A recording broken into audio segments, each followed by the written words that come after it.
First, I'm going to begin with a confession. I am a hugger. Is anybody else in here a hugger? Raise your hand. All right, cool. All right. I am a hugger. Hugger, yes. I love giving hugs. I love receiving hugs. Every kind of hug that you can think of, including that awkward side hug. Yeah, I love it. I believe hugs are a way of showing kindness and goodwill, a way of saying hello in a greeting, or I've missed you during a reuniting. But hugs can also have a deep emotional toll. A last touch before a goodbye, or a comforting embrace after a moment of tragedy from a dear friend. And that last hug is the thing that breaks us down. But simultaneously, it gives us the strength that we needed and the courage that we did not know we had to move forward and push through this moment of pain, of uncertainty. Hugs are everything to me. And while hugging may not be for everyone, I believe that within them lies the key to the reconciliation of our broken relationships and the restoration of peace where trauma has been present. I first became exposed to the power of reconciliation when I went down to the South to research the civil rights movement. And while I was there, I was met with so many stories that impacted me, but there was one in particular that moved me, and that is the story of Elizabeth and Hazel. Elizabeth Eckford is one of the Little Rock Nine, the first to integrate Central High School in Arkansas during the peak of Jim Crow segregation. And on her first day, as she was walking to school, she was confronted by a mob, and in the ensuing chaos, this photo was taken. Hazel Bryan was in this crowd and can be seen above Elizabeth's shoulder with her mouth open, yelling.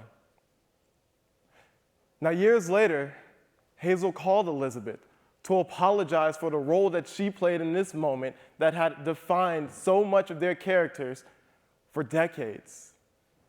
And this photo was taken. How does this develop into that?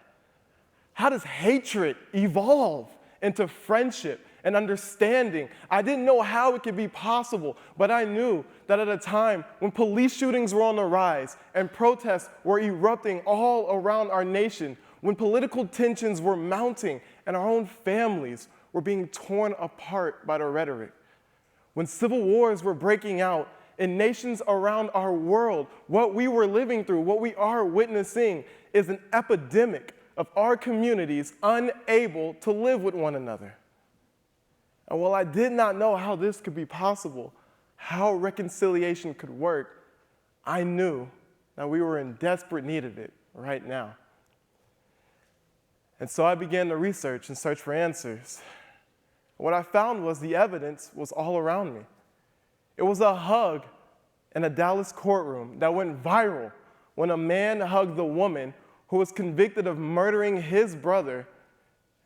It was a hug in Oregon by a football coach that disarmed a school shooter and averted another tragedy with countless potential victims.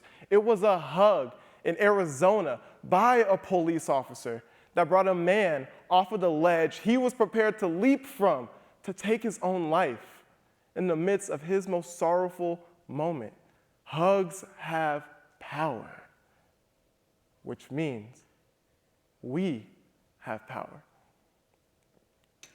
And so today, I want to invite your imagination to re-examine what is possible in areas of our lives where tension is present, and show you how within the process of the hug, you will be able to find all the tools you need, all the power to reconcile our broken relationships. So, what's in the anatomy of a hug that makes it the key to the reconciliation process? Let's begin with the initial greeting. This is where trust is established.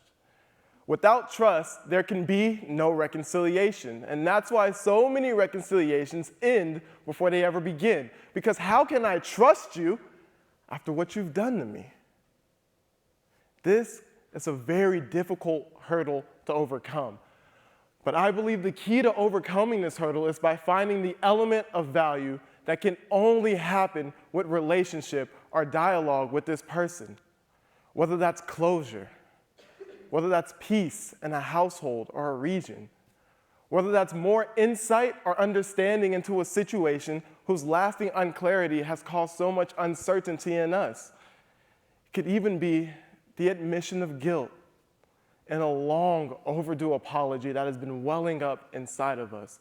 Whatever that element of value is, once it is found, we flow into the most vulnerable portion of the process, the open arms. This is the point of no return. Up until this moment, you could have extended your hand and kept that person at bay and prevented the hug from ever happening. So everybody that didn't raise their hand, you're probably real familiar with this, right? It's that awkward hand hug thing. You're staying there.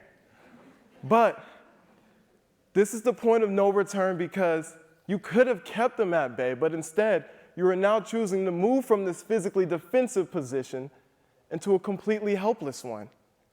It's a scary step, but without two people being willing to open up their arms and say, I trust you and am willing to be hurt by you in order to make this work, there can be no embrace.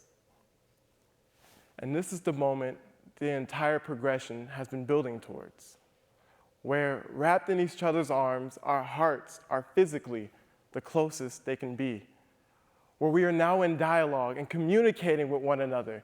Every element of hurt, every sensation of pain, of guilt, betrayal, deception, joy, euphoria, all of these things come flowing out in this moment. And after this grand embrace and the communication of our feelings and the discharge of anguish, we flow into the area that is so delicate, the release. This position is delicate because if done improperly, someone can leave more wounded than the start. And so it is here where clarity and communication is key in setting goals for the relationship moving forward. Will we text each other or won't we? Will I see you at Christmas? Whatever this relationship looks like moving forward, we must be clear on it. I cannot emphasize enough that this is a process and that years of hurt may not be forgiven after just one hug. But if you are willing to establish trust and feel empowered enough to speak freely with the other person, if you are open to being vulnerable with that person, then you can have an embrace where we're able to communicate every deep feeling of emotion. And if at the end of that, in our release, we're able to establish goals for the relationship moving forward, then the seeds for reconciliation will have been sown. And where there was hurt, now healing. Where there was pain, now relief. Where there was guilt, now freedom. And where there was hatred, now friendship. Dr. Fred Luskin, a Stanford University researcher and professor, and founder of the Stanford Project for Forgiveness, says this: when we choose forgiveness, we release our past to heal our present. Ask yourselves, what part of our past do we need to release? And who do I need to hug? Thank you.